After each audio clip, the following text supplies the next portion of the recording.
लाभ कमाता।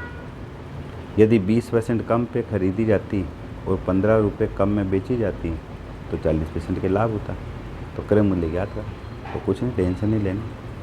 आपको क्या करना है, 3 बार परसेंटेज दे रखे, 1%, 1%, 1%। तो क्या करना है, 2 बार लिख दो, फटाफट CP लिख दिया, और 2 बार लिख दो SP।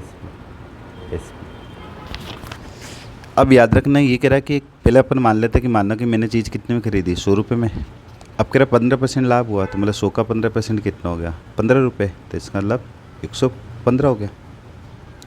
अब ये वापस कह रहा है कि यदि 20% कम पे खरीदता, मतलब 100 की चीज़ मैं 80 रुपये में खरीदता, तो मुझे 40% का लाभ होता। 80 का 40%, तो मैंने कहा 1% निकाल लो।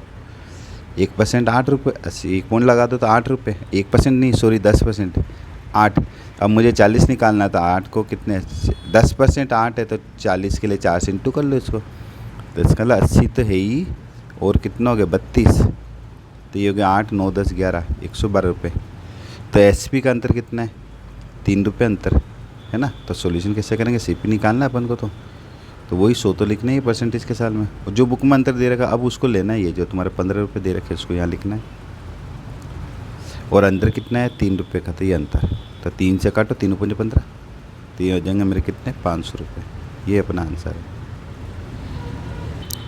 हाँ, एक ही अपने है ना, अपने हिसाब से निकाल लो बच्चे को परसेंटेज, क्योंकि कई बार प्रॉब्लम आ रही है कि भाई उसका क्या था, 20% कैसे निकाले थे। या तो ऐसे लिख लो कि 80 का 20, परसेंटेज का 100, ये 0000 उठ गए, ठीक है।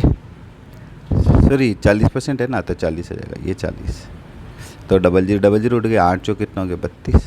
तो बस, तो ये 80 में 32 जोड़ लें, ठीक है। परसेंटेज निकालना जिसको आता है शॉर्ट में कर लें, या जैसा भी हो आपको।